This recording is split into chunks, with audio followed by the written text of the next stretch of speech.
I go for refuge until I'm enlightened to the Buddha, the Dharma, the Sangha. By my accumulations of the practice of giving and so forth, may I become a Buddha to benefit all sentient beings. I go for refuge until I'm enlightened to the Buddha, the Dharma, the Sangha. By my accumulations of the practice of giving and so forth, may I become a Buddha to benefit all sentient beings. I go for refuge until I'm enlightened to the Buddha, the Dharma, the Sangha. By my accumulations of practice of giving and so forth, may I become a Buddha to benefit all sentient beings. Sanje joda zoge jo namna chanjo pardo dane kyapsuch age jin soge be sonamge dola penjir sanje dubarayisho sanje joda zoge chona chanjo pardo dane kyapsuch dage jin soge be sonamge dola penjir sanje dubarayisho Sanje joda zoge chonamla chanjo pardo tane kyapsuch dage jinso gebe chonamge dola benjir sanje rubarayisho. Page 6.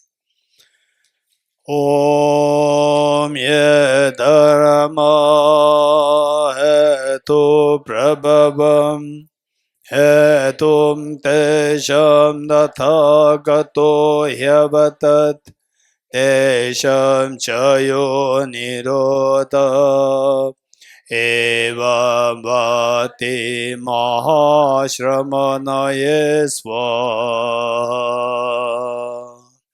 Om ye dharma hetu prabhavam Hetum tejam dathagato yavatat tesham jayo nirodha evam vati mahashramanaye svaha.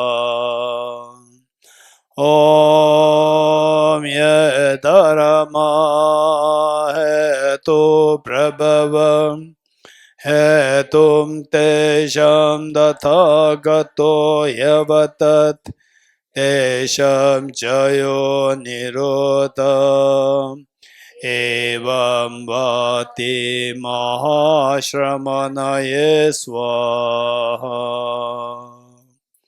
All phenomena arise from causes. The causes are taught by the Tathagata. The cessation causes as taught by the great seer. Okay, we'll read once more. Three principal aspects of the path, page 78.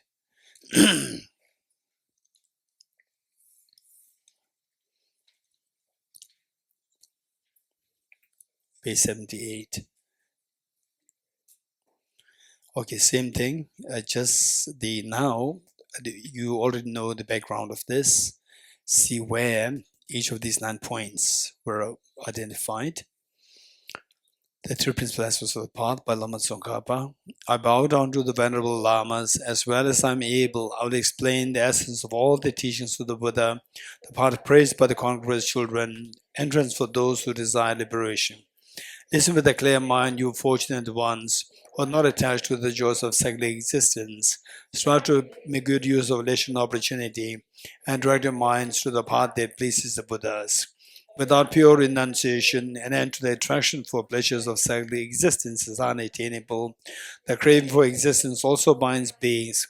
Thus, from the outset, seek renunciation. Reverse the attraction to this life by reflecting on how leisure and opportunity are difficult to find and how life is ephemeral and without span. Reverse the attraction to future lives by repeatedly thinking of the infallibility of karma and its effects and the miseries of samsara. Contemplating thus, when for an instant you do not admire the splendors of secular existence and remain intent on liberation day and night, renunciation is born in you then. Renunciation, if not tempered by pure mind of bodhicitta, however, will not bring forth the perfect bliss of unsurpassed enlightenment. Therefore, the wise ones generate the excellent mind of bodhicitta, swept up in the current of the four powerful rivers, tied by strong bonds of karma, so for how to undo, caught in the iron net of the self-grasping, completely enveloped by the darkness of ignorance, born and reborn in boundless cyclic existence, ceaselessly tormented by the three miseries, thinking of your mothers in this condition, chant the supreme mind of bodhicitta. Although you train in renunciation and the mind of bodhicitta, or you cannot cut the root of cyclic existence. Therefore, strive to understand dependent arising. One who sees the infallible cause and effect of all phenomena in samsara nirvana and destroys all focuses of apprehension has entered the path which pleases the Buddhas. Appearances are infallible, dependent arising. Emptiness is understanding that is free of assertions. As long as these two are seen as distinct, you have not yet realized the intent of the Buddhas. When these two realizations are concurrent, when through the mere sight of infallible dependent origination, concurrently destroys all modes of grasping through definite discernment, at that time the analysis of the profound view is perfected. Furthermore, appearances refute the extreme of existence, emptiness refutes the extreme of non-existence. When you understand that emptiness arises in the form of cause and effect, you are not captivated by the view of extremes. O my child, once you have thus realized the points of the three principal paths, seek solitude and cultivate strong determination, and quickly reach the final aspired goal.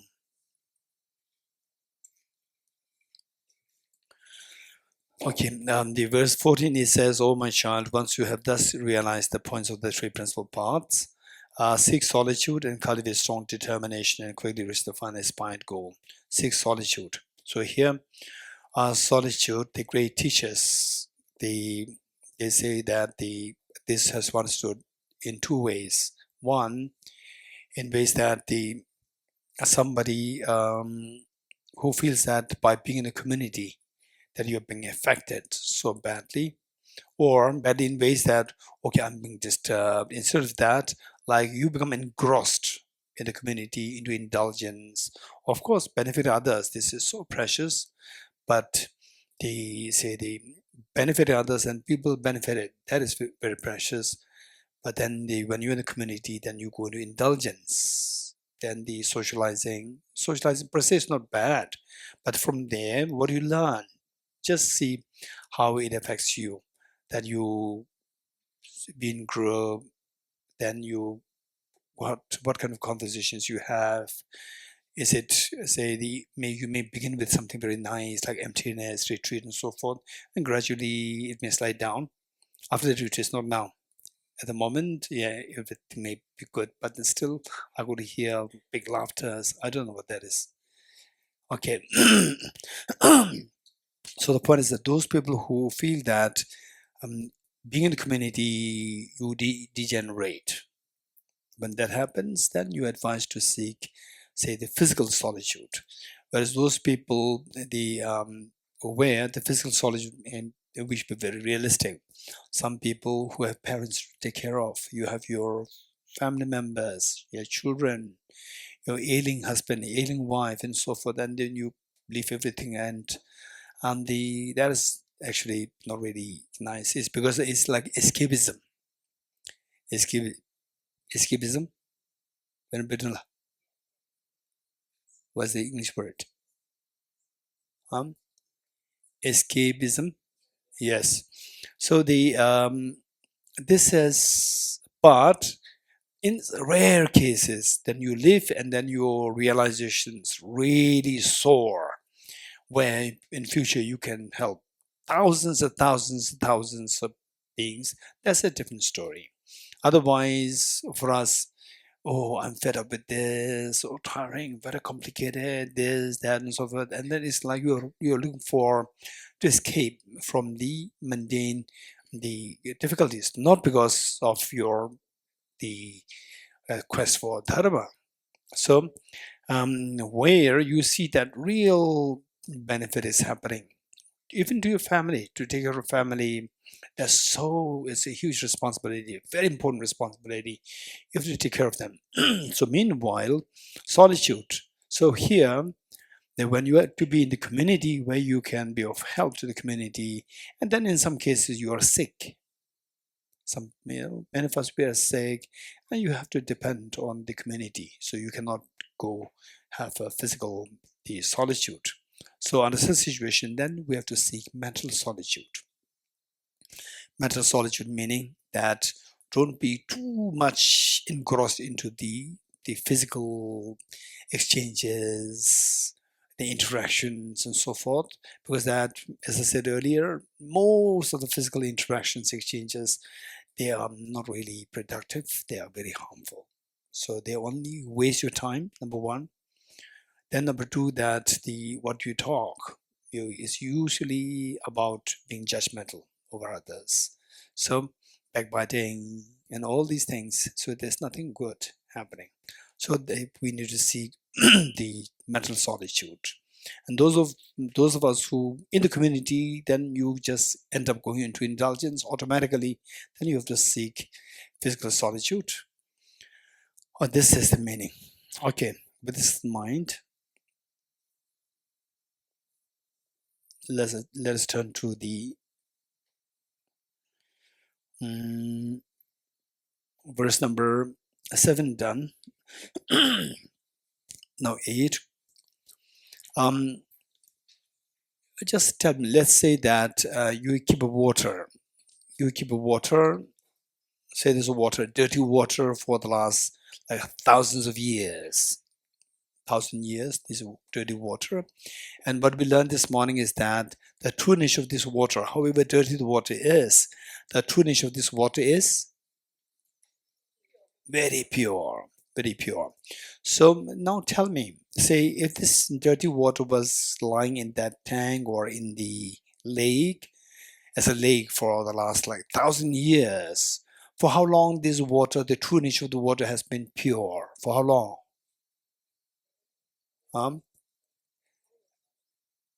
No, what I said, don't just say always. I said that if this dirty water was lying there as a lake for the last 1,000 years, so how long the true nature of the water being pure remain for how long? 1,000 years. 1,000 years. You're getting it? 1,000 years. So the let's say that the water on the planet Earth, when did it come? Water on the planet Earth came when? 400 years. Very precise. It is like 4.5 billion years ago. 4. No, the 4 billion years ago. 4.5, but the scientists they differ. 4.5, it is like the planet Earth came out of the sun 4.5 billion years ago, and then the 4 billion years ago, then the water formed. It gradually cooled down and the water formed. But say the what 15 billion years ago, what universe, the Big Bang happened 15 billion years ago. But the scientists they differ. It's not, some say 14 point something. So you are correct. So there's a slight difference, variation here and there. So the idea is like 4 billion years ago, the water first water was formed, and 4 billion, the water that we enjoy now, generally speaking, it is as old as 4 billion years. So for the last 4 billion years, the true nature of the water has been so pure, never was defiled. Okay, so keep this in mind. Number 8, unarisen is this Dharmadhatu, meaning that the purity of your mind, the true nature of your mind, which is so pure. Verse number 8, page number 91. Page number 91, verse number 8.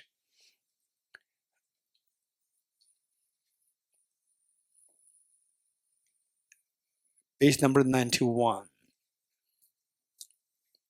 Okay. Anla, you got it? Good. Okay. So unarisen is the Dharmadhatu, meaning that Jesus say for the water, dirty water, but the true nature of the water is so pure. Our mind very defiled, but the true nature of mind is so pure. Just try to take this the example in that sense. So just as this, as long as this water remained, the true nature of the water which is so pure was there till that point. Likewise, as long as our mind remains, the true nature of mind remains forever. So the question is that when did the mind start to, when did the mind come into existence? Anyone? Yes. No beginning. Anyone else? What do you think? What do you think? Huh? So the Charles Darwin's evolutionary theory says when the mind, the first mind. Okay, so if we are to think of the first mind as the human beings, then we go the Homo sapiens first came when Homo sapiens, human beings came to planet Earth first, zero point 0.3 million years ago. 0.3 million years ago. But that is not our ancestor. Our ancestor, we can track back, and 0.4 billion years ago, when the water came into existence, and then gradually the unicellular organism came into existence. Unicellular organism, that was the first ancestor of ours on planet Earth. So 4 billion years ago, our first ancestor. So from that point of view, our mind, for Charles Darwin, there's no mind different from the brain. You getting it? For Charles Darwin, there's no mind different from the brain. He did not really speak too much about the mind as different from the brain. He did not, in the first place, he did not speak about the mind as different from the brain. And for him, it is like, yes, he did discuss about the emotions and so forth, but not really as different from the brain. So it's all about the brain, and then you go back in time, becomes simpler, and finally we go to the original ancestor, which is 4 billion years ago, the unicellular organism. But when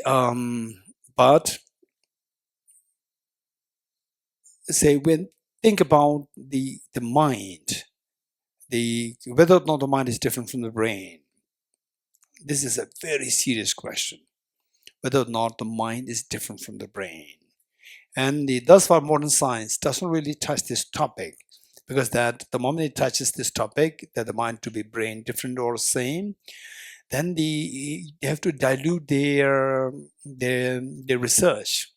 The rigor of modern science has to be compromised, because modern science, the beauty, the strength of modern science is the rigor.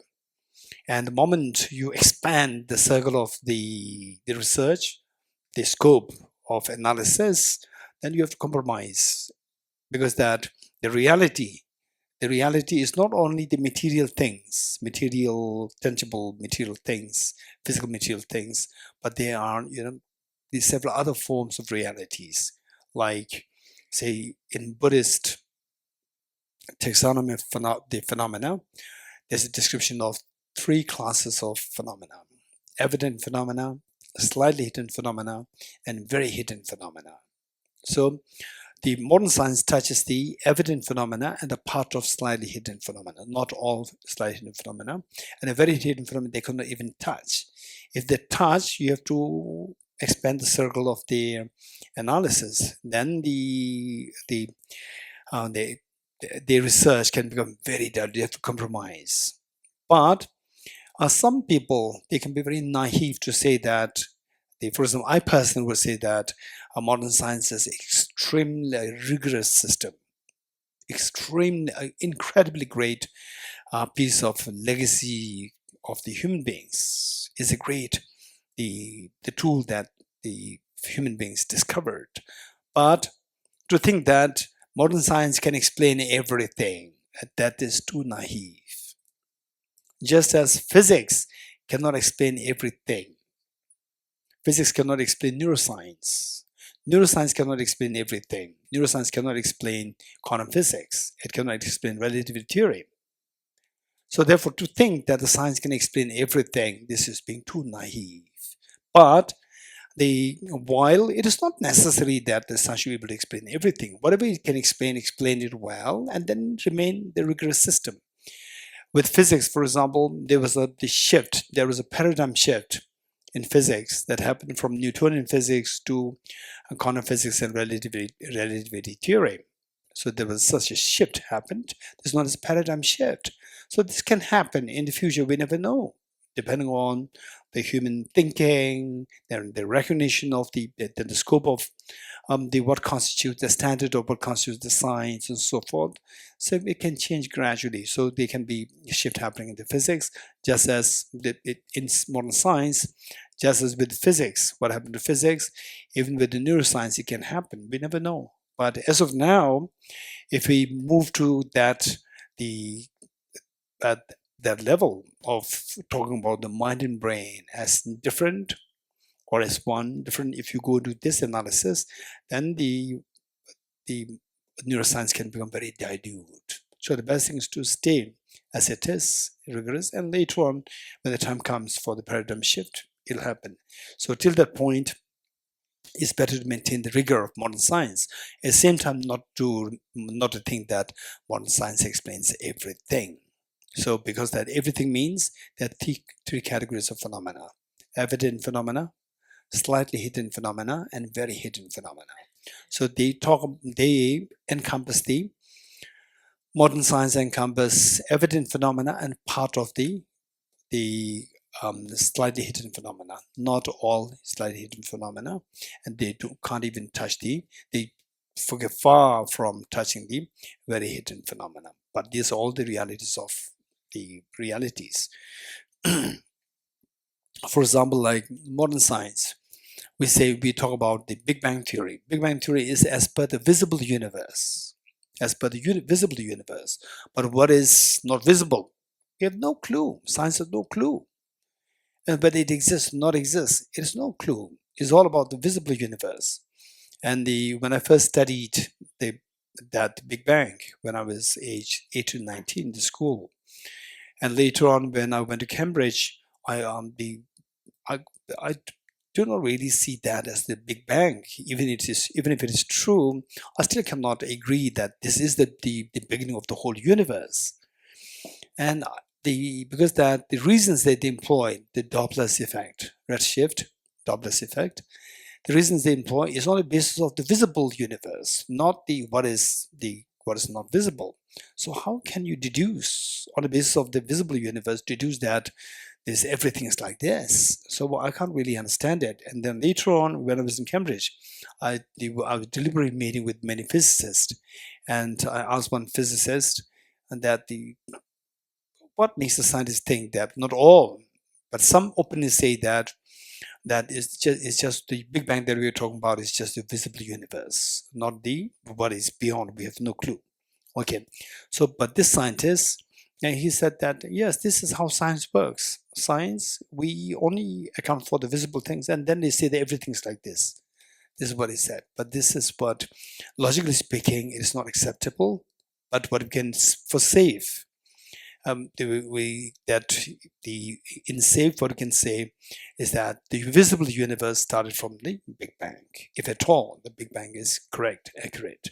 Okay, so what I'm saying is that the mind and the brain, the distinction, whether the mind is different from the brain, this is a huge topic, a very important topic, and just a little bit digression. Many of you, they are new. So of a friend, a couple, and the lady is following Buddhism, and the husband is a physicist. And the lady wants the husband to follow Buddhism. And the husband is a physicist, a very senior physicist, very bright physicist. And so there must be some issues between the two. And one time when I was visiting their country, the lady was insisting that I should stay with them.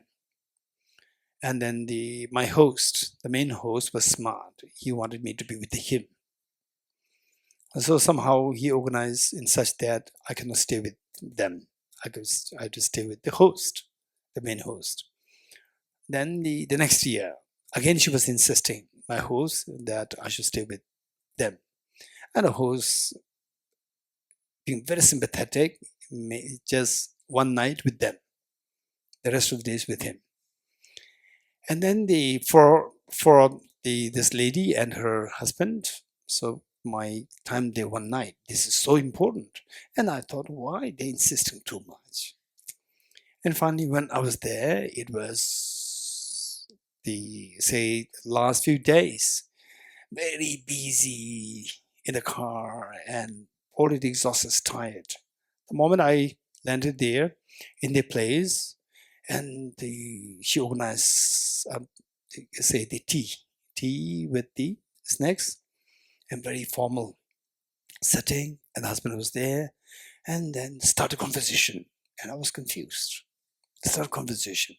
I said, Geshe, tell me something about rebirth. I said, no, I don't have energy to speak on this. I'm already very tired. And then, okay.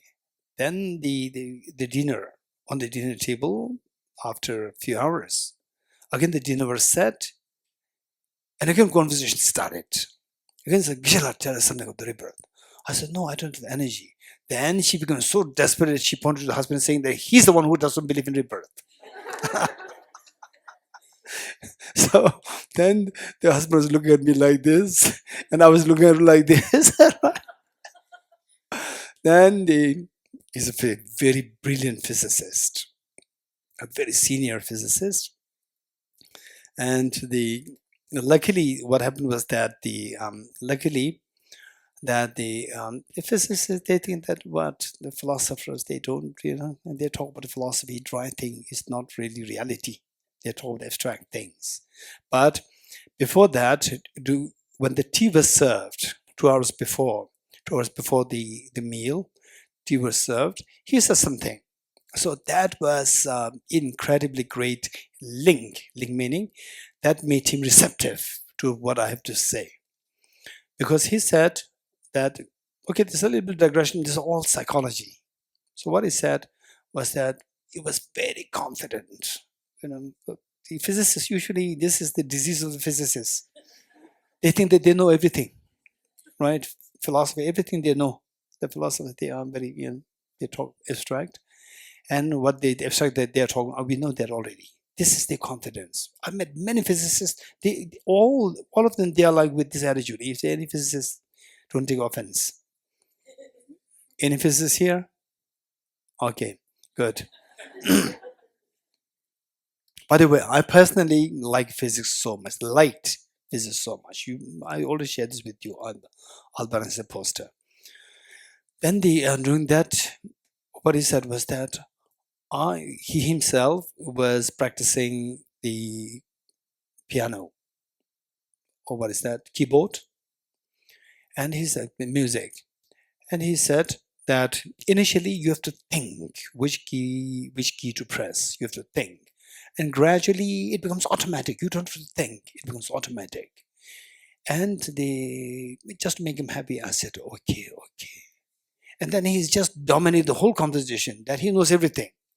He said it 3 times. That at a certain point, it becomes automatic. You don't have to think. It just hand moves automatically. Then I said, no, it's not automatic. Then he said, yes, it is. It's my experience. Then I proved to him it is not.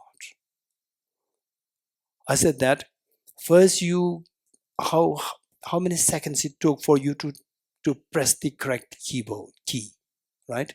Let's say 2 seconds. Then you keep pressing it, practice it, and gradually the time duration becomes shorter. It becomes 1 second. In 1 second, you can press the key correctly. Then you keep practicing it, eventually it becomes like half a second. So in other words, the duration of the time to press the correct key, becomes shorter. At a certain point, you think that it is happening automatic. It's not automatic. The duration is too short because you become so good at it that within a short span of time, you can press the correct key. And you think that this is automatic. It's not automatic. Still, the mind is required to think of this. And then he agreed. So that was so good that, that what he took for granted, actually logically somebody's proving that his thinking is wrong. Then during the dinner, he was receptive to listen to what I have to say.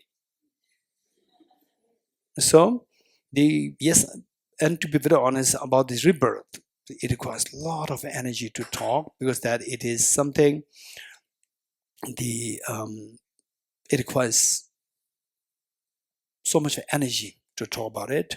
It requires a lot of thinking, very rigorous thinking. And I said that okay, this is for all of us, not only for him, for all of us. What I said is that so he also has to drink. All this is not about rebirth still.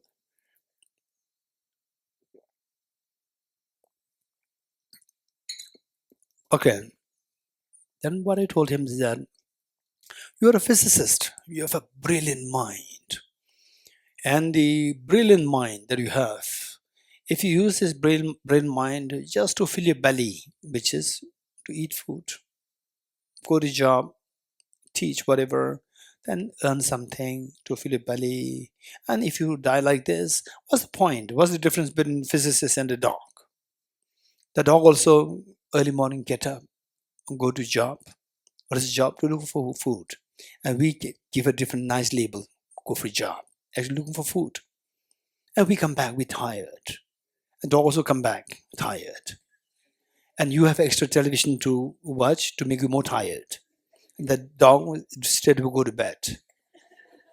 And then early morning, the dog gets up, again goes to his job to look for food. And you also get up, go to job to look for food. Same. And then what's the point of having a brilliant mind? I told him. So the ones with the brilliant mind, like the physicists, you should use your brain to contemplate on points, things, realities, which are very subtle, which the ordinary people cannot think of, like rebirth. And you may think that why rebirth? There are so many other points. Yes, that's true. But rebirth is something extremely important for the reason that if there's no rebirth, lucky. If there's no rebirth, there's lucky. If there's no mind which is different from the brain, we are very lucky. You are very lucky. Nothing about it. But if there is a mind different from the brain, it's very scary, because we become like small children. A small child, age 5, 6, 7. How many you, when you were little, like age 4, 5, 6, 7, you were always telling your mom, I don't want to go to school, resents? Yes, I don't want to go to school. What do you want to do? I want to play. But if the parents say, okay, you can play, later when you grow old, then you will fight with your parents. You did not send me to school. You're getting it? Because you said that, you don't want to go to school, you want to play. No, I was small. You are elder. So you are the adult, you know things. I have to make sure that I have to go to school. So small children, they cannot see what is beyond today. They cannot see what is beyond today, what is after 5 years, 10 years, 20 years. So therefore, they are known as small children. Likewise, if we think only of this life, we don't see what is tomorrow, next life, next life. We don't think about this. If there's a rebirth, we become like a small child. And then when the death happens, you're not prepared for the next life. So therefore, it is so important for us, particularly for the physicists, the brilliant, the people with the gifted minds, for them to really contemplate on this matter, whether or not the mind exists as different from the brain. Okay, this is my major discussion with him. And yes, I personally, yes, it is the one brilliant book is available in the world. Acharya Dharma, this text, Pramana Vartika, chapter 2. Yes, of course, simply by reading this, you will not get anything. You will not understand anything. You have to study this separately, systematically. Then you will get some idea as to what is rebirth logically being proven. And then alongside I personally feel the responsibility that I need to, bring the Acharya Dharma, this text, Pramana Vartika, with modern science, neuroscience, what they have to say, and bring together to explore whether or not there's a mind different from the brain. So what's the relationship between brain and mind? This is something which is my personal interest, and also I feel as like an obligation or responsibility. So I said that I'm working on this, and this physicist, he said that I'll be the first person to read your book, is what he said. Okay, so this little bit about it. So with this in mind, let's say that your mind, where your mind exists, like the water, where the dirty water exists, the true nature, the pure nature of the water is always there. Likewise, where your mind exists, we see that of course, the mind and the brain relationship with the, say, to really understand this, we need to have one, you need to have the basic understanding of the Buddhist psychology. Buddhist psychology, why I call it Buddhist psychology is for the reason that today, if we say psychology, many people take that as Freudian psychology, Sigmund Freud psychology, which is not really, the Buddhist psychology is very different. Buddhist psychology is so empirical, which we can actually experience. Not that you have to believe in something. But as Freud is extremely smart, extremely gifted, and many of the concepts that he talks of, ordinary people like us, we cannot really understand it. We have to believe in what he said. So whereas the Buddhist psychology is something which anybody, you think about it, you'll really understand it. You can experientially relate to. So this is so empirical in nature. So you have to study this well. Then on that basis, you also need to learn a little bit about neuroscience. And then Pramana Vartika chapter 2, where the rebirth is logically explained. And then you relate this, and then you try to observe your mind. Meditate on what the mind is, what your mind is. Just observe your mind. Learn how to see your mind. Just with the meditation, you have to see the mind. Once you see the mind, then you see that the mind, how the mind behaves. That the mind behaves very differently from the brain. And mind, there's like a tangible substance, not substance like the physical substance, but the substance there as a mind. So the two are distinct. And also that with the physical body, our body, for example, say I'm 56, some of you are in your 20s, 30s, 40s, 50s, 60s, whatever age, we see that our body, your body is that much old. You agree? That much old. Say you are 30 years old, then your body is 30 years old. But your body in the form of your human body, but this is, if you go on the micro level, we see that your body is nothing but made of atoms. On the atomic level, all the atoms are as old as 15 billion years old, minimum. You agree? All the atoms are the same age. You getting it? Okay, how old are you? 18, right? Okay, so 18, and is there anybody 18? No one? No one, she's happy. You're getting it? I'm the youngest. But believe it or not, your atoms which constitute your body and the atoms which constitute her body, these atoms are same age. How many agree with me? Raise hands. They're all same age. How old are these atoms? 15 billion years minimum. 15 billion years old. You're getting it? They're all same age. They're all same age. So with this, the 15 billion years age, in other words, physical body, the atoms, we cannot annihilate the atoms. There's no creation. There's no destruction of the atoms. Atoms at the most can be converted to energy. That's it. Energy and atoms, these two can be converted to each other. Like the energy converted to neutrinos converted to energy and so forth. But they will not disappear altogether. This is no creation, no destruction. So if that is the law for the physical world, same is the case for the mental world, mind. There's no creation, there's no destruction of the mind. With this in mind, your mind, the first time that is conceived in the mother's womb, that is your this life, and what is mind before that? Because there's no destruction, no creation, before that is your former life. And when you die, then after this, no annihilation.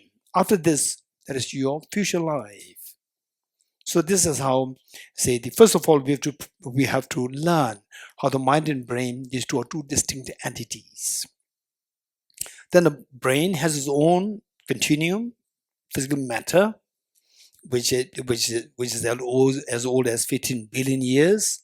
And then the mind also has its own stream, which is as old as, they said, you can turn back the beginninglessness. Okay, so with this in mind, what is being taught here is that if the mind has no beginning, no end, if it is just continuous flow, then the true nature of the mind, which is being so pure, it has been the case with no beginning, no end. It has been eternally long.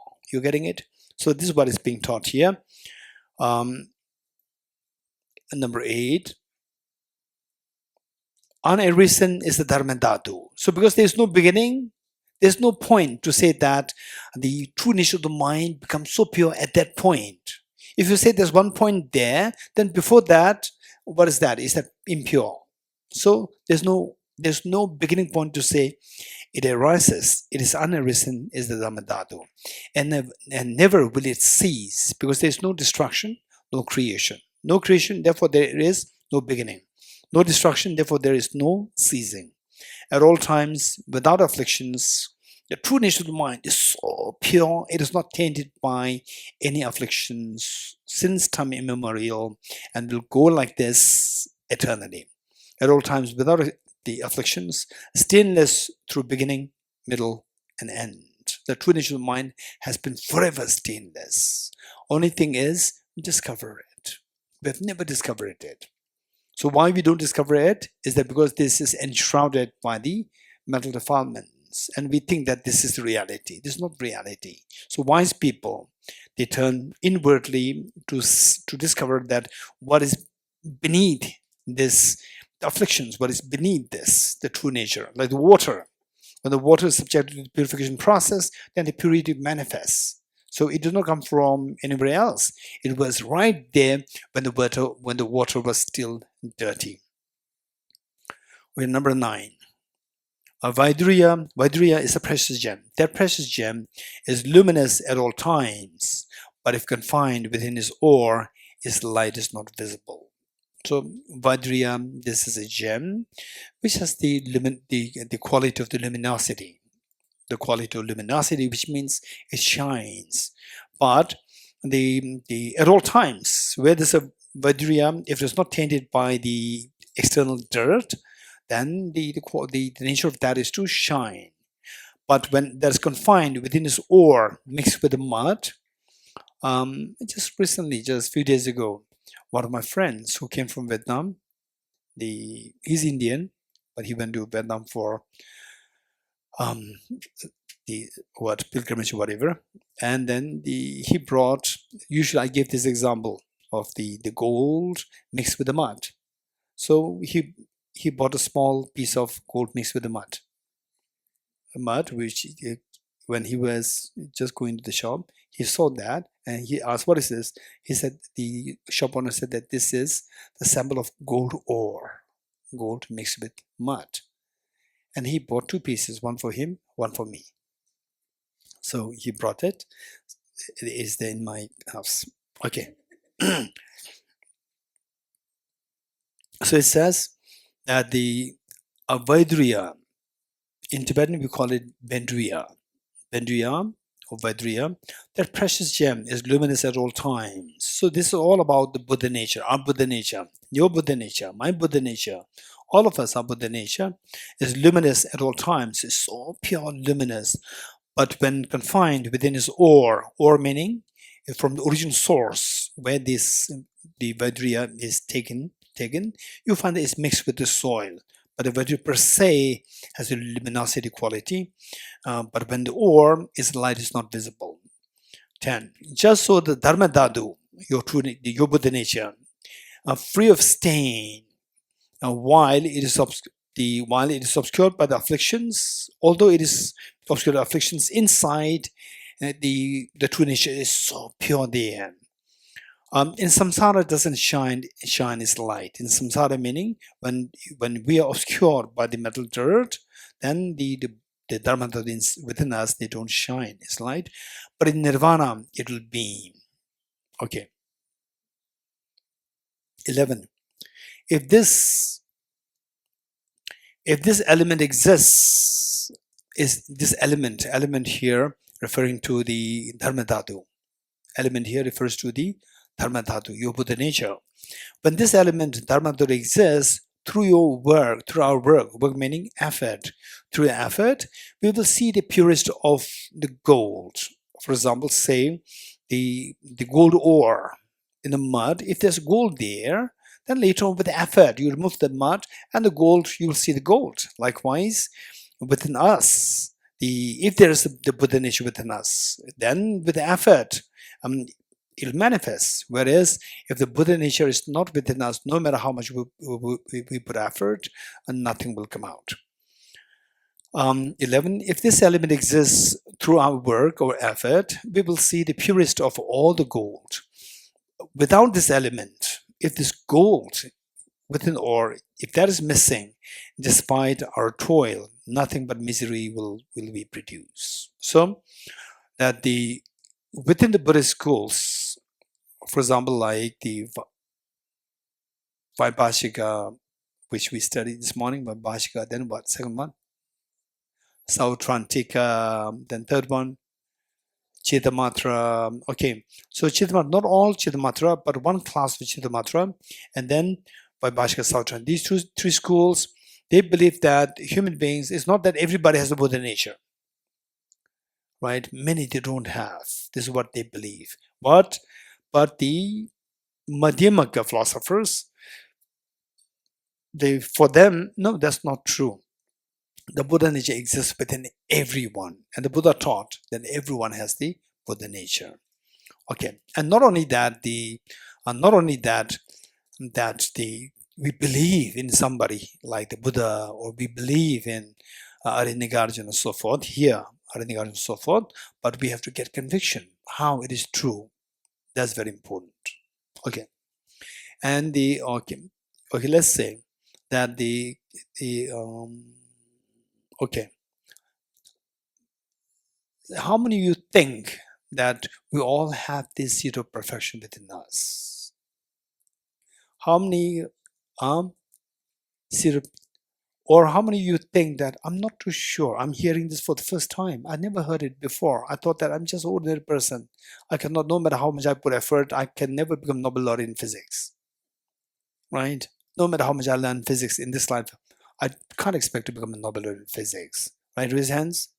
We are what the instinctively the impure person. Raise hands. Right? Okay. Or I thought like this before. Raise hands. So now I'm hearing something different. Earlier I thought that, oh, Albert Einstein, they're different, Buddha is different, his soul is different, Mahatma Gandhi is different, we are different. Right? For us, there's no hope. Raise hands. Earlier times. Okay. Now it's become very hopeful. It's become very hopeful that although I don't understand how it is true, but I'm hearing something very pleasant, so nice, right? Okay, so of learning this, I think there's one lady who learned Buddhist psychology and who teaches Buddhist psychology, and in one country outside India,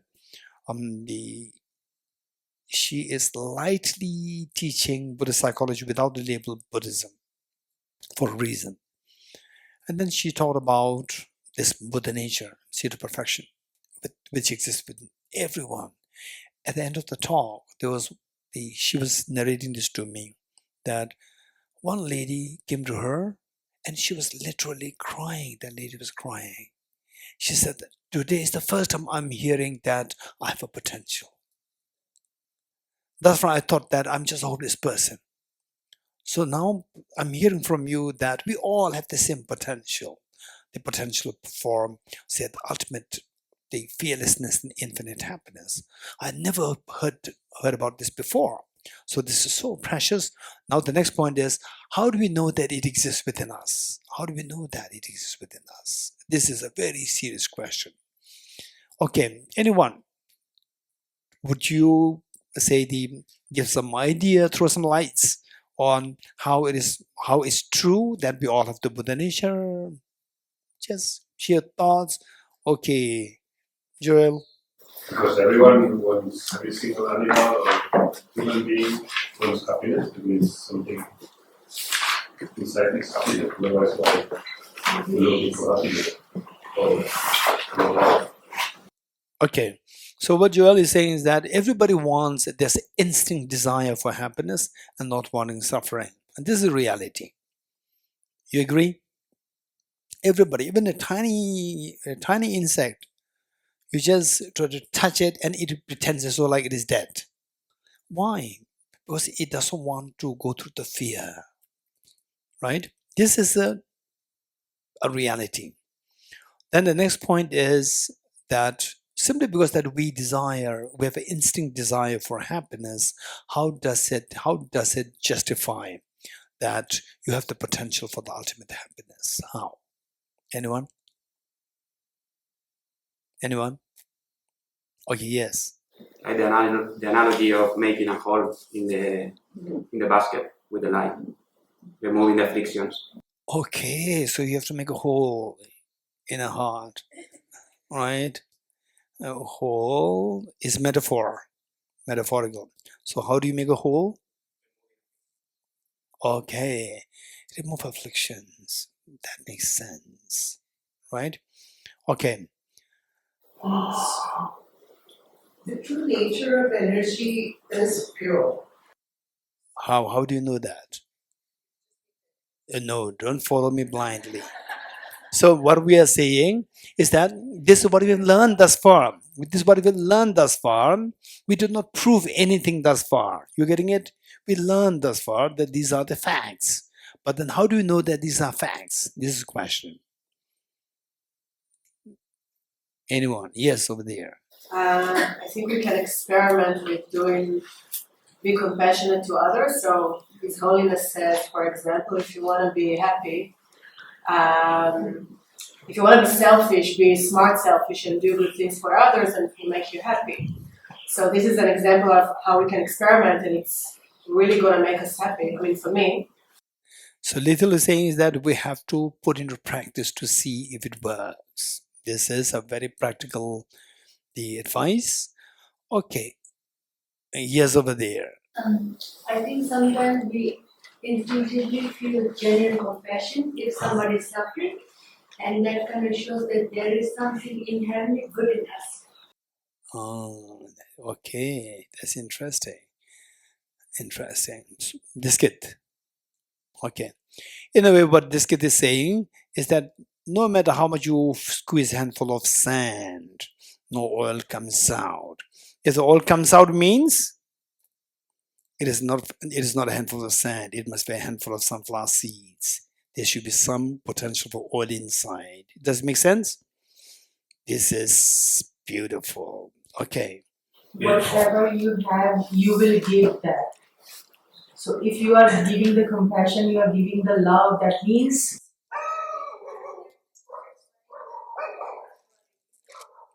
Okay.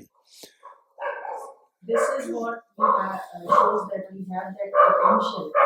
Okay, now the question is, okay, now we really need to learn how to ask the correct question. You're getting it? Correct question. It's not that, how do you prove that you have love? This is not the question. How do you know that your mind is absolutely pure? The true nature of mind is absolutely pure. This is the question. These two questions are slightly different. You're getting it? Say, we all know that you have some degree of compassion. We all know that we have some degree of compassion. You're getting it? But how do you know that the true nature of mind is infinitely compassionate? How do you know that? This is the question. You're getting it? So what this gets said, this is the going in that direction, but still it's not the complete answer. It's going in that direction. Okay. Madhav?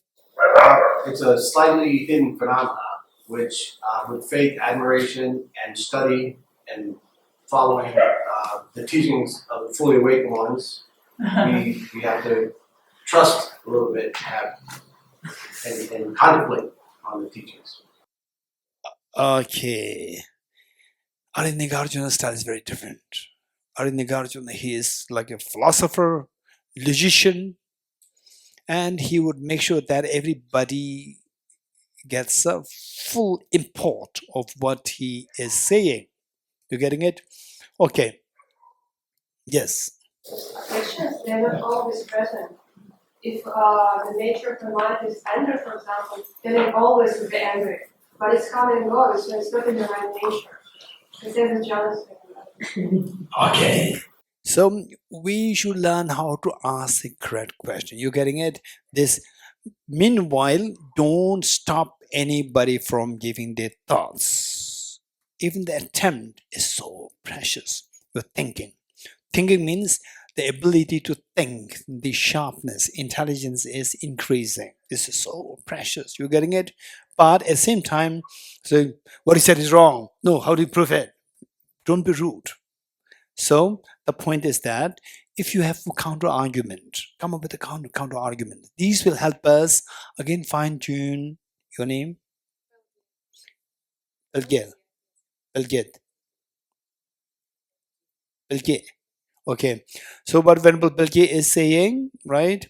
I'll say if you have a counter argument, you say if you have a really strong counter argument, you don't really express this in anger. Express this nicely, right? For example, let's say if the anger, why the anger is not the true nature? Because if it is a true nature, it should be within us. We should be angry every day, every time. Likewise, then compassion also should not be true nature because we are not compassionate every time, right? So what is that? True nature of mind is full of compassion, infinitely compassionate, infinite wisdom, and infinite power. This is the true nature of mind. Anyone? Over there. Maybe not the answer, but as I see it, it's like listening to a sound, and the sound is awakening, from inside, and then it's like longing to something that you don't really know what it is. But this is like a calling or a true nature or a feeling of something which is not what is in the daily life, or things that are.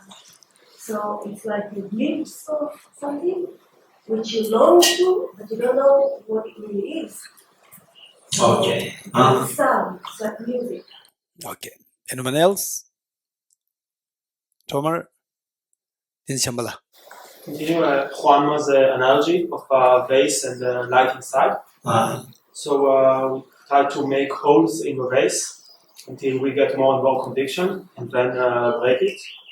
And the hole is analogous to the wisdom of emptiness.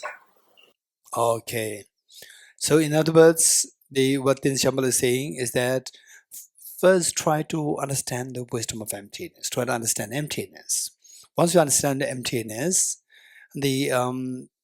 what blocks this seed of perfection within us is the ignorance. So this ignorance will be removed. Once the ignorance removes, then the wisdom shines. This is what Tin Shambhala is saying. Here? I'm not sure if it's really related, but I have a bit of a counter argument. Mm-hmm. What if some people don't have like a true nature, but have like a dark nature, and the aspirations is a happiness, like the other way around, not have the pure nature. Okay, let's say that the darkness is the core inside and are covered by the happiness, right? Covered by the happiness. So what? Why am I not right? Okay. So let's not say why am I not right. What you can say is that this can be one possibility if you cannot prove the other side, right? Both light, for example, say the gold is inside covered by mud versus mud inside covered by gold, right? But in our case, it's not. We don't see the cover. You say what's the Friday evening like? How many like Friday evenings? Monday mornings, right? So this is a proof that mind, the outside is not gold. Right? It's very easy, right? Outside is mud.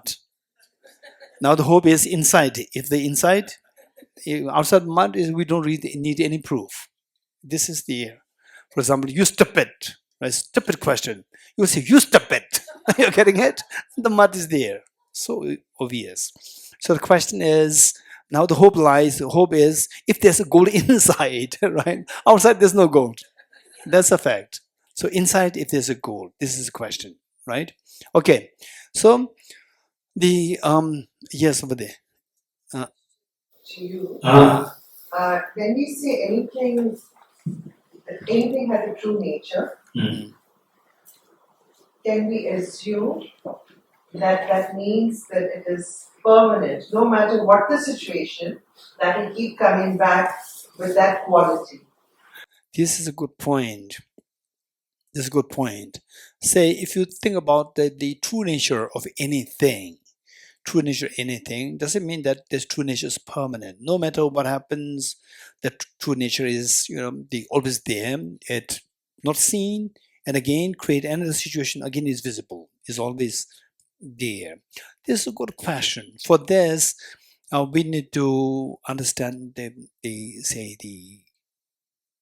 true nature. What's the meaning of true nature? You getting it? Here, we may get a feeling that when we say the pure, when talk about the pure, our understanding of the purity is like the ordinary people's understanding of purity.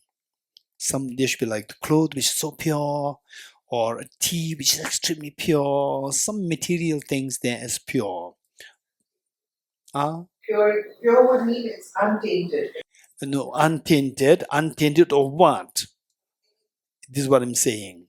So the ordinary people, when you say untainted of a material phenomena. This is what the ordinary people understand it. You're getting it? Now there's a deeper understanding. If you don't go to that level, deeper understanding of what is purity, it may not be associated only with the material things, even the immaterial things. If you don't understand that level, you will never remove the external dirt, the mud. Okay, let's say that the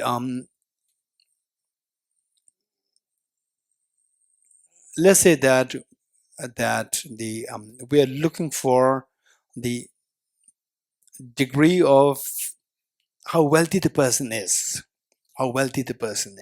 Right? They say the person A who has zero account, person B has X amount of account, X amount in the bank, and person B, the C, 1,000 times the X. So the first person has zero deposit, B has X amount of deposit, C has 1,000x deposit. So I'm asking, what is the status of the wealth of each of these person? The first one, the third one was the status of the wealth of the third person. X, 1,000x times the amount is this his wealth. What about the second one? X amount in the bank. What about the first one? Zero is the wealth. You're getting it? This is what I'm saying. Zero bank deposit, that is the wealth status. Wealth status doesn't mean that you should have wealth. It's not necessary. So purity, when you say purity, it doesn't mean that there should be some object there, like a cloth, like a table, like water, which is so pure. No. So the absence, the phenomenon which we learn is a little complicated, but we're going to learn this. There's the concept known as the absence. And more interesting, another phenomenon known as the inexpressible, which cannot be expressed as this or that. Inexpressible reality. So that it cannot be described as good, bad, not good, not bad, right? So therefore it is so pure of any description. You're getting it? So, okay. So this, I'm bringing it, not because I'm expecting you to understand it now. deliberately bringing it to you to confuse you, so that you will be ready, prepared next time when we actually go through this topic. You're getting it? How many are a little lost? Raise hands. Or you do not know that you're lost? Raise hands. You did not know that you're lost? Raise hands. You heard something, but I don't feel lost. I could not follow you, but I'm not lost. Raise hands. Right? Okay. Those who said, I'm lost, what is he saying? Raise hands. Okay, good. So don't worry. First let us go through some of the verses. Then when it comes to the main point, then we'll stop here. Then we'll go into the more detailed studies of emptiness and bodhicitta. Okay. Which verse are we reading now?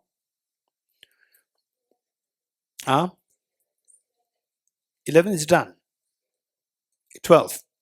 Just as grains when covered. So these all different examples are given there. While many examples are given, Arya Nagarjuna, he himself did not require any examples. He could see that directly. You're getting it? And to be very honest, I'm not talking about the Buddha nature.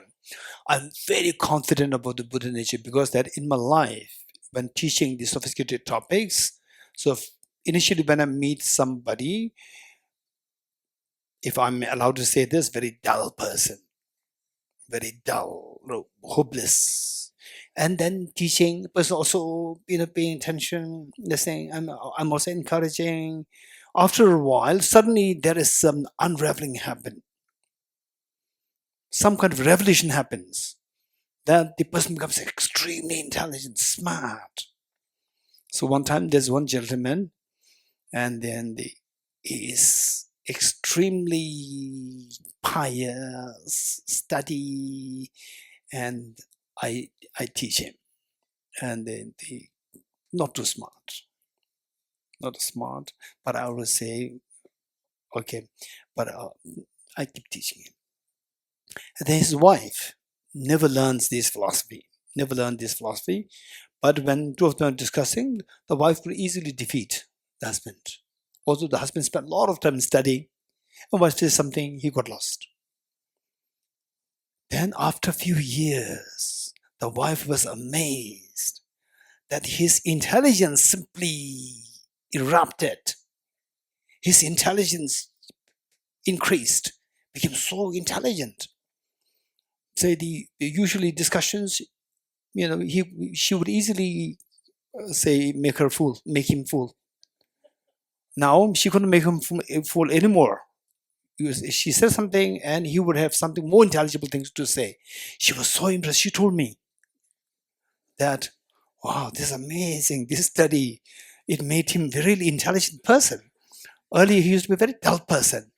I can easily say anything to him. So now I cannot say anything, right? So he would tell me, because what he says makes more sense. In my life, I've come across these situations. From this, and then even when you practice it like bodhicitta, your happiness, joy simply keeps multiplying, increasing. It's amazing. So these are all what who said it? Varma and this Shambhala, two of them said that we have to say they punch the hole to this obscuration, the vast obscuration. Why? Say first study what is compassion, what is wisdom, study that, reflect on this, gain conviction. Once you gain conviction, then keep practicing this, you're making a hole in these mental obscurations. When the hole is made, you could gradually, it's not like suddenly the revelation happens. No, it will not happen like this. But gradually you will feel that, okay, intelligence is increasing, your compassion is increasing, your happiness is increasing, your courage is increasing. You see that all these positive qualities is increasing. You can feel that.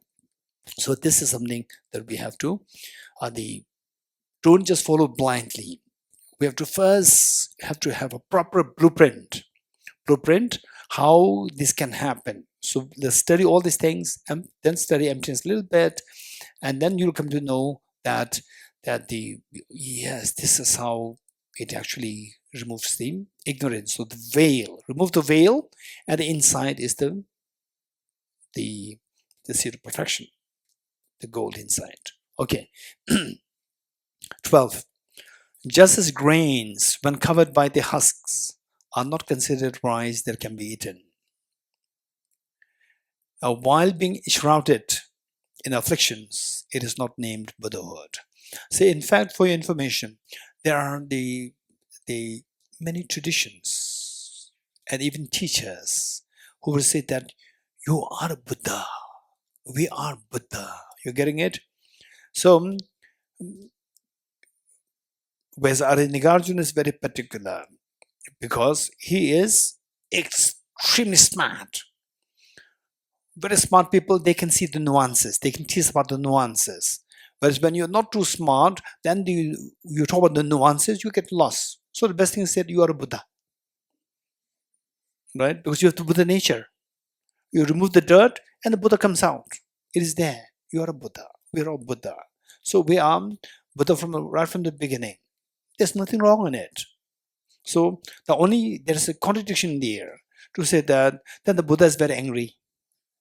Right? All these contradictions there. Otherwise, there's nothing wrong in it. It simply means that you have the potential for the Buddhahood. Say the apple seed is not apple. Apple seed is not apple. Apple seeds are not apple. But when you have the apple seeds, you plant them, you get apples.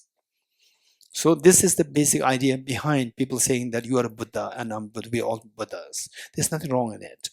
Okay, so what Arya Nagarjuna is teaching, he's extremely brilliant. He's, of course, revered as the second Buddha. It says that while being shrouded in afflictions, although you have the Buddha nature there, when that is mixed with the afflictions, it is not named Buddhahood. 13.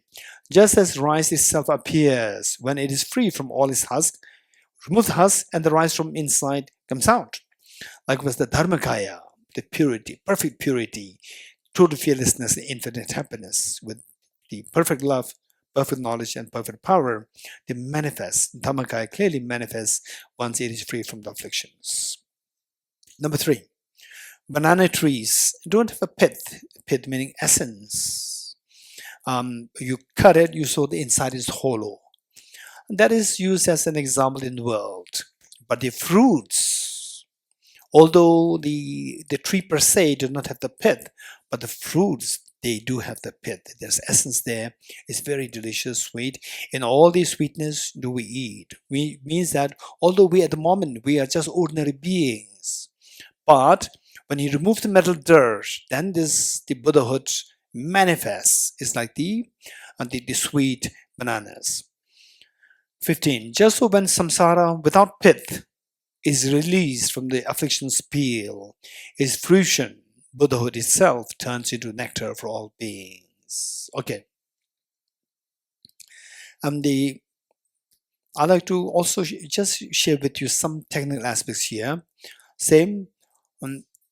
There's one verse which summarizes Buddha's teachings, which said that commit no evils. In Tibetan, Digvajya Michashing.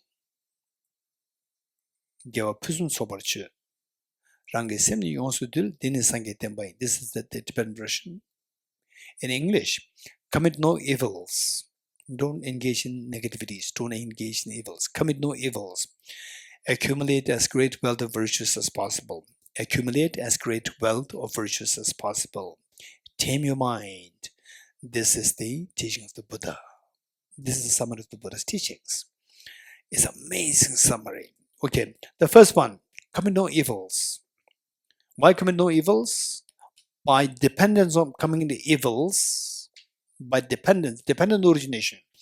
By dependence on committing evils, you attract miseries, you attract fears.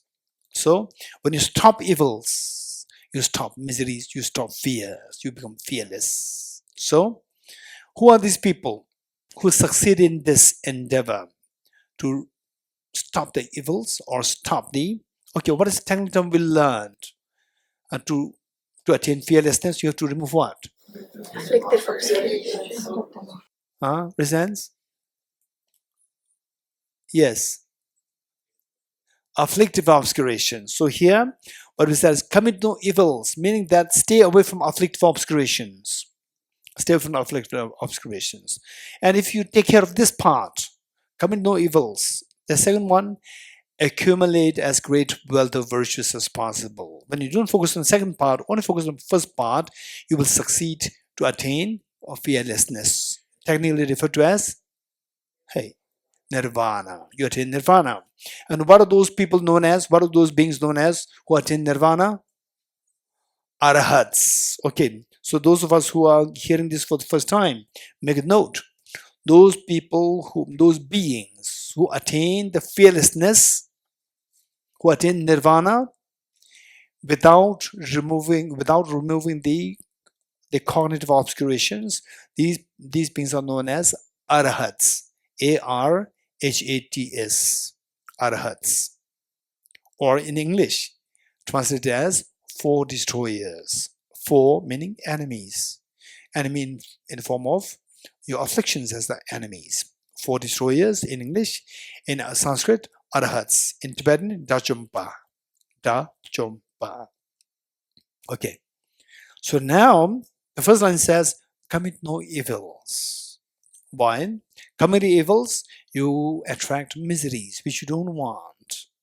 And if you stop committing evils, you stop engaging in the afflictive obscurations, you will be freed from the fears of life. You attain nirvana.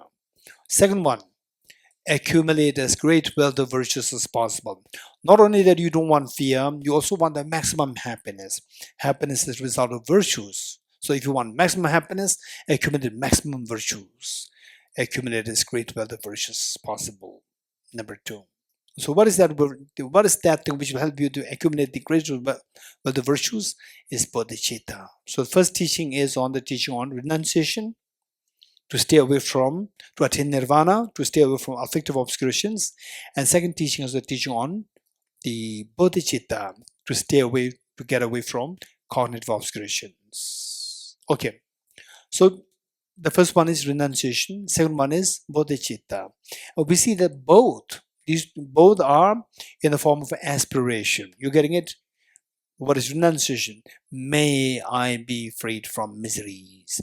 May I be freed from fears of samsara. May I attain nirvana. This is renunciation. May is aspiration, which means that you are yet to attain your the aspiration is not fulfilled yet.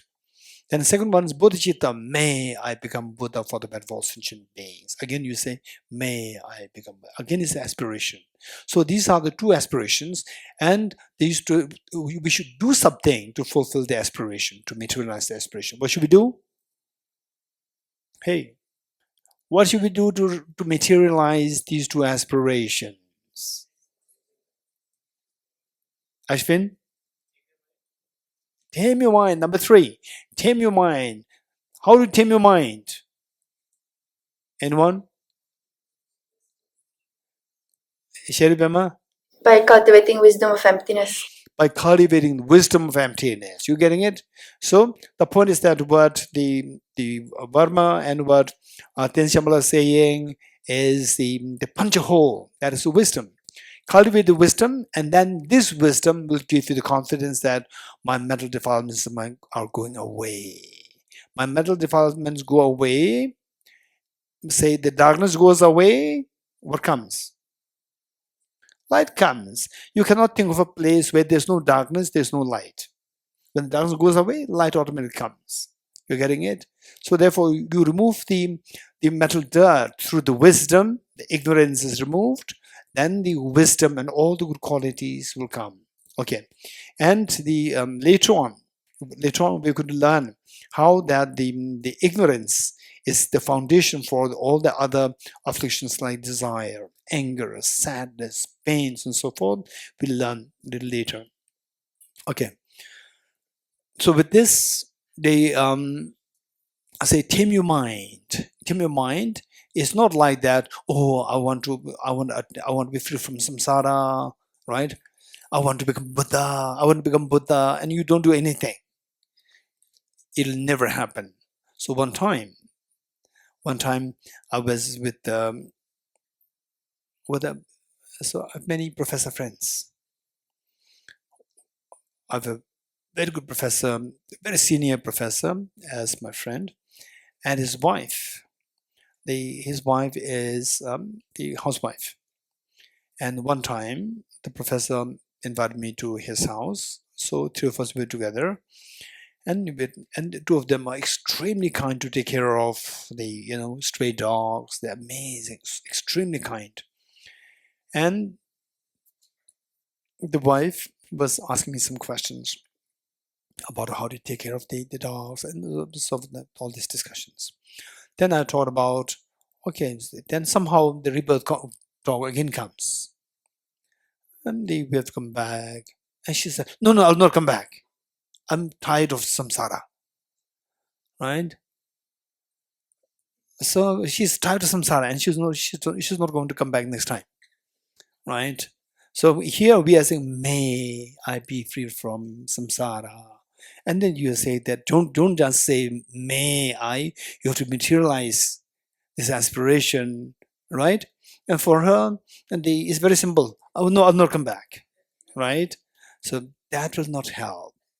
It's not that I'll not come back. You say that I'll not come back, and then you don't come back. No, it's not like that.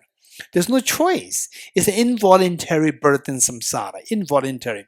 You have to put effort to stop that. Otherwise, just saying that, just feeling the expression that I'm fed up with this.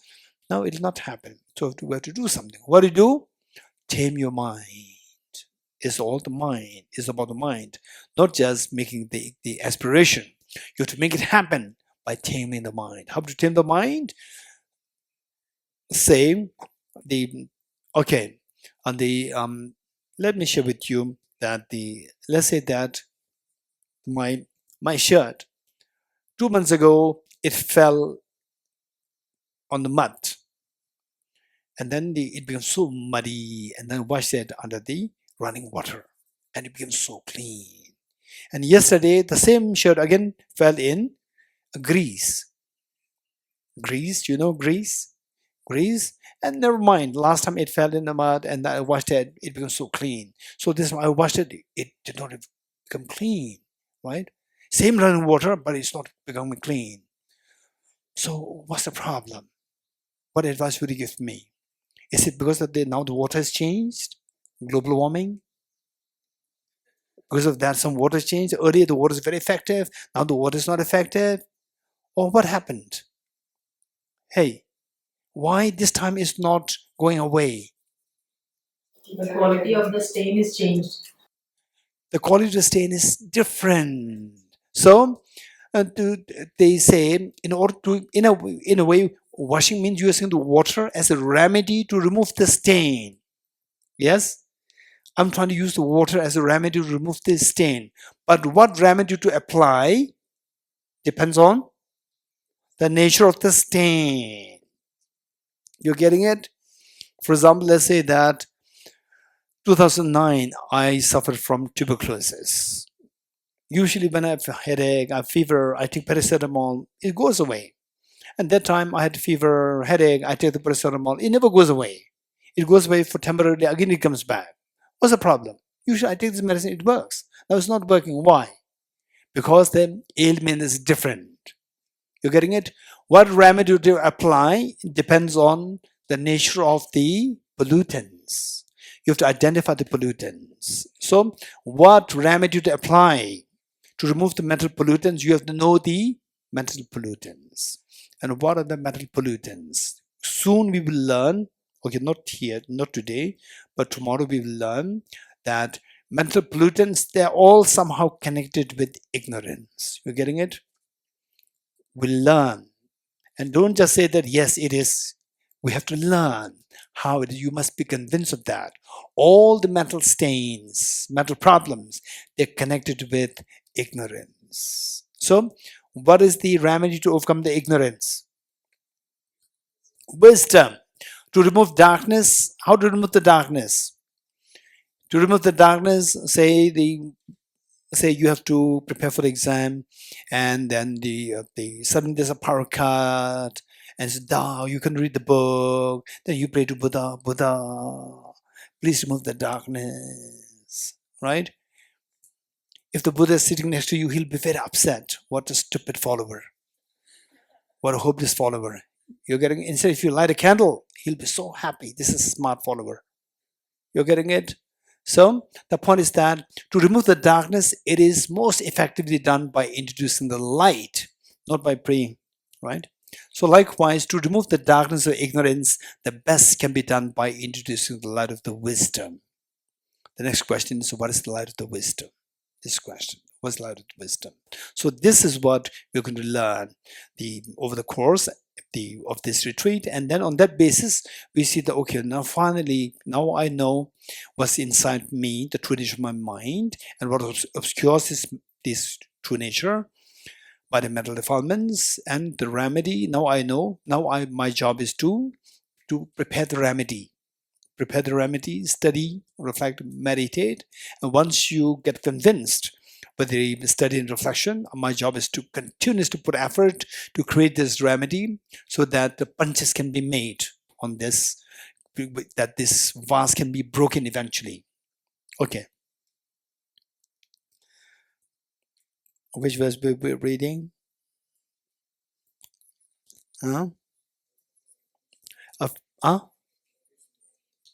Finished?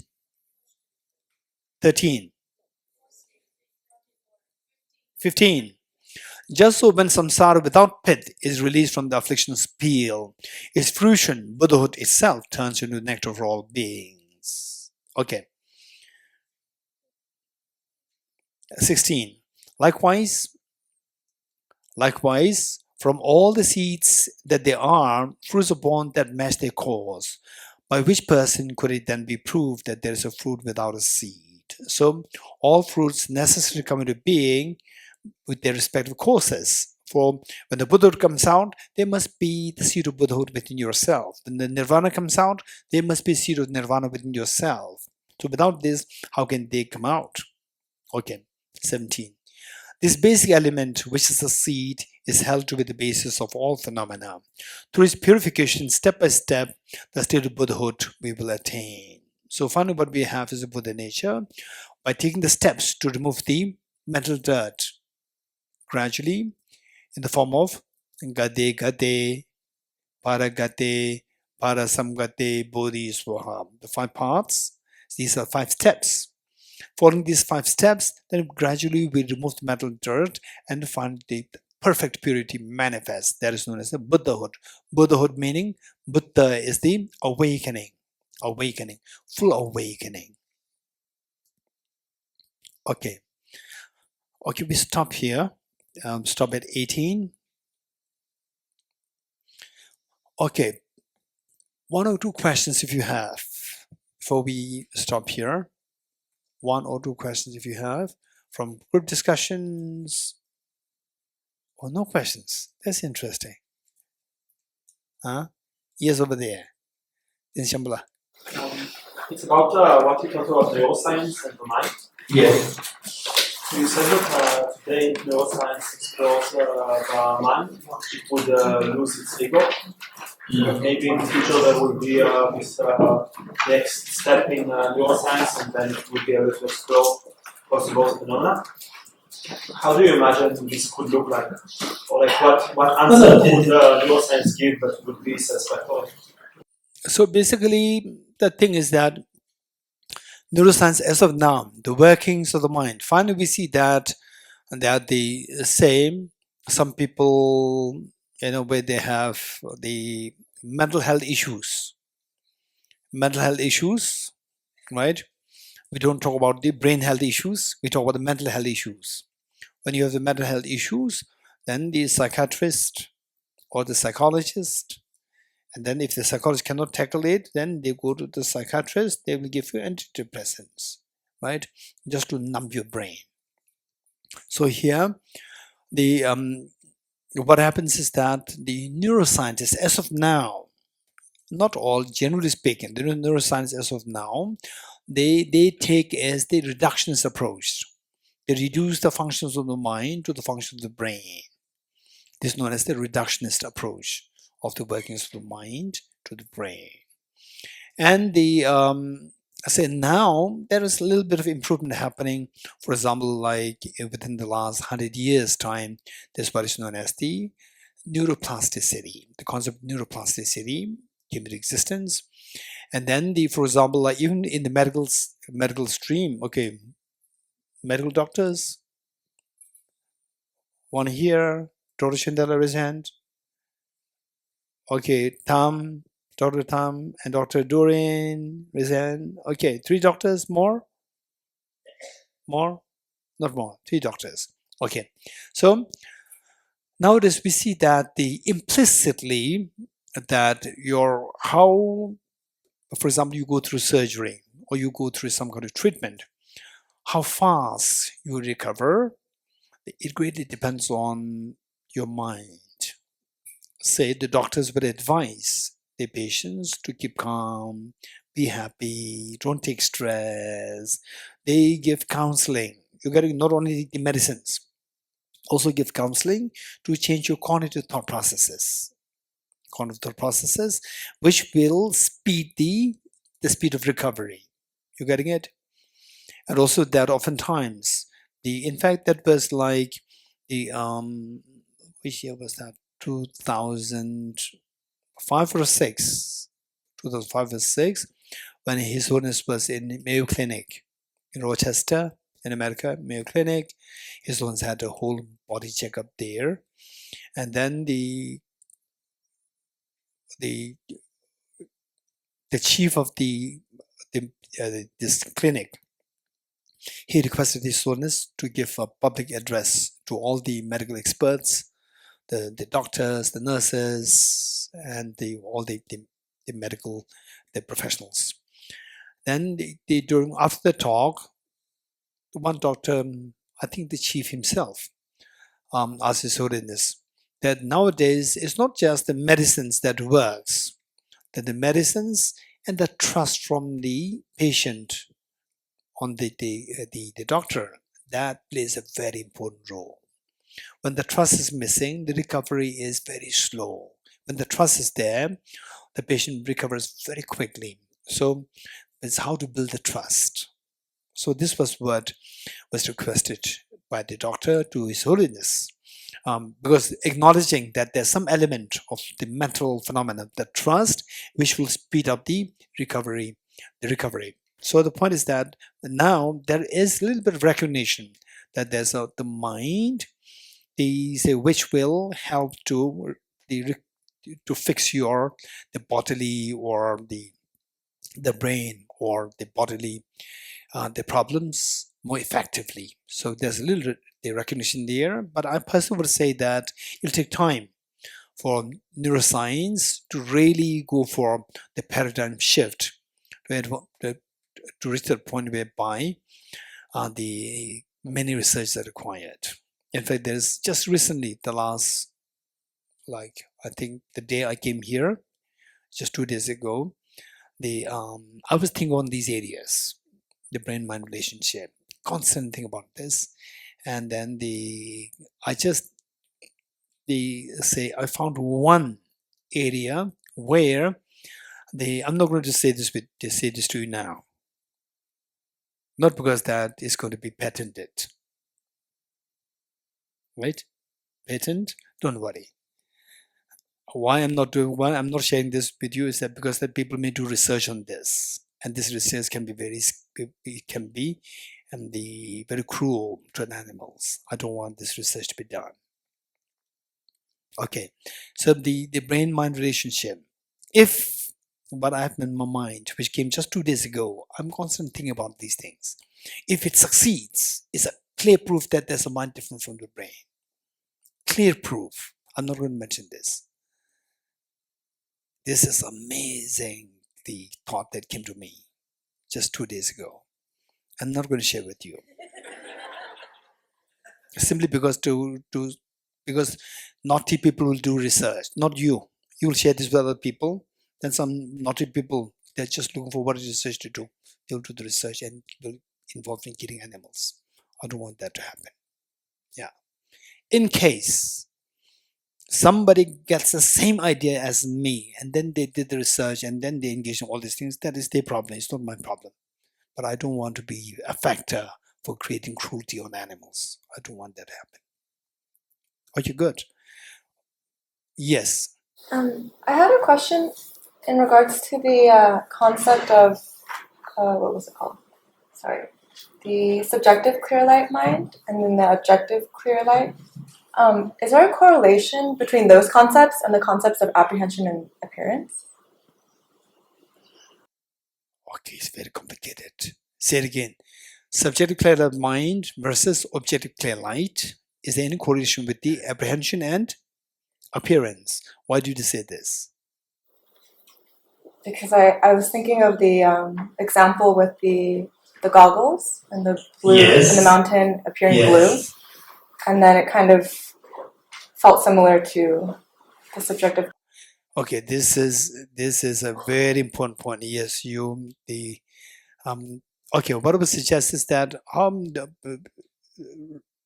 those people who volunteered to remind me about the meaning of cognitive obscuration, raise hands. They forgot. They themselves forgot, right? Okay, raise hands. Only 2 or 3 hands coming up. 1, 2, 3. Look, 4. Look, 1 is missing. Oh, where? Okay, Puja, good. At least they remember. Good. Now we have additional, the Lisa. You remind me if there's any correlation.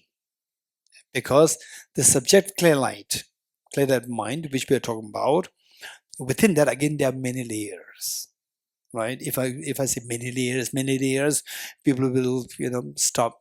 They will not come to the retreat anymore, right? And you are interested, I know. So you have to remind me. Closer towards the retreat, closer towards the end of the retreat.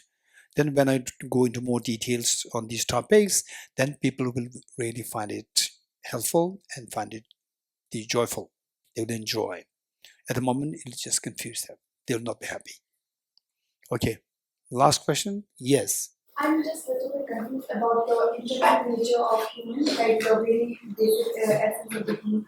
Like most of us are talking about it's compassion and good and being like clear mind and good. But can it be both? Like can it be both cruel or greediness and compassion both at the same time? Like for example, as a confused, when we were child, like infant, there's some kind of jealousy or Yes, I fully agree with you.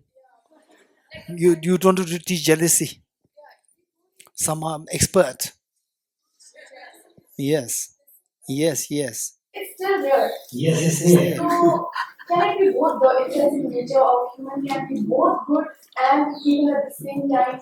Okay, I understood your question. What did you understand me? Since yesterday till today, what impression did you get from what I said?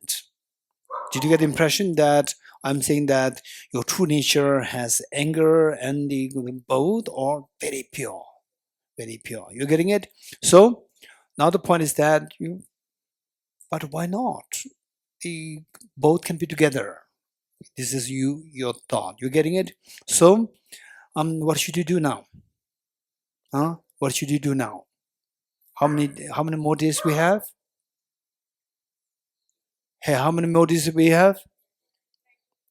9 days, 8 days. So still we should be a little patient. You're getting it? Little patient. Still the boat is yet to cross the ocean. You're getting it? Still is on the way, right? So don't forget your question.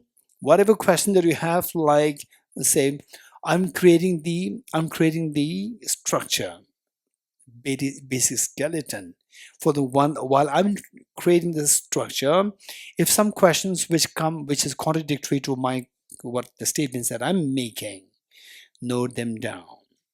Note them down. If possible, don't mix up these two questions. Just note them down for the time you shut it down.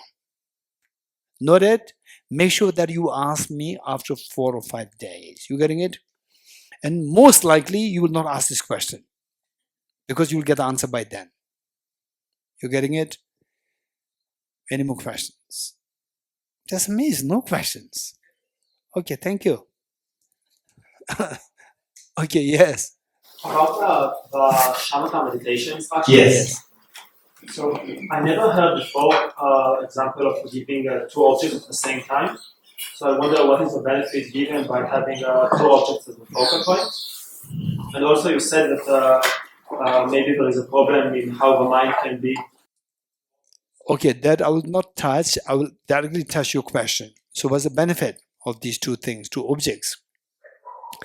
And the two minds and so forth, many people will just, okay, usually, by the way, how many from NMC2 resents? NMC2 resents. And then those of you not from NMC2, right, you listen to what they say. There's a rule. There's a rule. What is that rule? Anybody who remembers the rule? Tom, you remember the rule? What's the rule? Should I ask the question? We need to find the answer ourselves.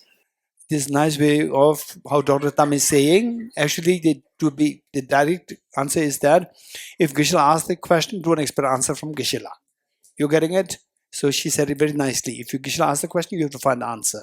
In a way saying that I will not give the answer. So this question which Thomas the Tin Shama is asking me, I ask it in the class. So don't expect answer from me. You're getting it? If you want answers, don't let me ask questions. If you want answers, don't let me ask questions. You're getting it? This is rule created since 2016. If you want answers, don't let me ask questions. You're getting it? Right? When I'm about to ask a question, you say, please don't ask a question. Right? Otherwise, you'll not get the answer. Okay, anyone else? Okay. Last question is my question. Which one? What is the benefits of having two objects as a focal point? Okay, so the benefit. So this is the, say, our mind has incredible potential. Incredible potential. Meaning that, say, within a, okay, thank you. Let's do a quick exercise. Ready? Hey, don't do like this. Ready? Okay, yes. Don't say yes. Okay. We'll do the mathematical calculation. And you give me the answer only when I ask you to give me the answer. Till that point, you do everything mentally. Don't utter a word. Ready? 2 plus 2 plus 3 plus 1 plus 2 plus 1 plus 2. What's the answer? 13. 13. Oh, yeah, 13. That's correct. Thank you. Okay, now let's do it again. Same thing. Again, don't tell me the answer till I ask you what's the answer. Till that point, everything will be done mentally. You ready? 2 plus 2 plus 3 minus 1 plus 2 plus 3 minus 1 plus 2 plus 3 minus 1 plus 2 plus 3. What's the answer? So why you cannot give the answer to the second question? Why not? Quick. The girl there, I said very fast. So look at her face. You know, she's so innocently saying this. You said it very fast. Is it true that I said it fast? Answer is yes, I said it very fast. Your brain works very slow. Right? We are so addicted to blaming outside. We never think about blaming, our own weaknesses. Okay. Having said this, the main point is that in the second case, all these numbers which I said, the numbers, did I say them simultaneously or sequentially? The girl there. Not simultaneous, sequentially. Simultaneous meaning that all numbers I said 2 means 2, 3, 4, everything together. Right? But they are sequentially said, but very fast. Okay. So the our mind, this number, say I said about like 7 or 8 numbers, 8 numbers. 8 numbers within a span of like 6 seconds. Within a span of 6 seconds. 6 seconds is like tuck, tuck, tuck, tuck, tuck, tuck, tuck. within this span of time, 8, you cannot remember even the 8 numbers. You're getting it? Whereas our mind has incredible potential that when you become a bodhisattva, you train in such a way that within a split of a second, like this, say a finger snap, duration of finger snap, which is like 13 millisecond, if I'm not wrong. Split of a second is like 13 millisecond. In 13 millisecond, you can be trained to think of 170 topics without altering the sequence. And that too, all the topics are like emptiness and so forth. Not the easy topics, flower, number 2, 3, not like this. Very complicated topics. Without altering the sequence, you can see them so fast within such within the span of the 13 milliseconds. You can think of 173 topics without altering the sequence. We have that potential. You're getting it? We have that potential. So when you're doing this visualization of the breathing, focus on the breath, plus focus on the multitasking, focus on the tiny white dot, these two things are happening like simultaneously. It's not simultaneous. These two are happening sequentially. But we are deliberately training to do them very closely, very fast. It's happening so fast. And so with this, if you can train like this, then later on your mind can do multitasking. Multitasking doesn't mean that at one point you do everything together. So many things you can do so fast, very effectively, like 173 topics within a span of 13 milliseconds. You can just meditate on them effectively. Okay, we stop here. Page number 52, dedication prayer. I dedicate the marriage thus gathered towards the realization that is in the prayers of Buddhas and Bodhisattvas all 3 times, and to the upholding of the doctrine, scripture, and insight, and all lives through the force of this merit, never separate from the 4 wheels of the Mahayana vehicle, and accomplish all the stages of the path, renunciation, bodhicitta, perfect in the 2 stages. From our 2 collections, vast space that have amassed from working with effort at this practice for a great length of time, may have become the chief leading Buddha for all those whose minds wisdomized blinded of ignorance.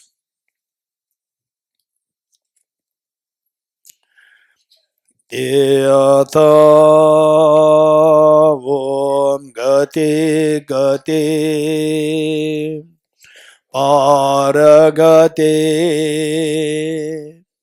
Parasamgate bodhisvatyata Om gate gate paragate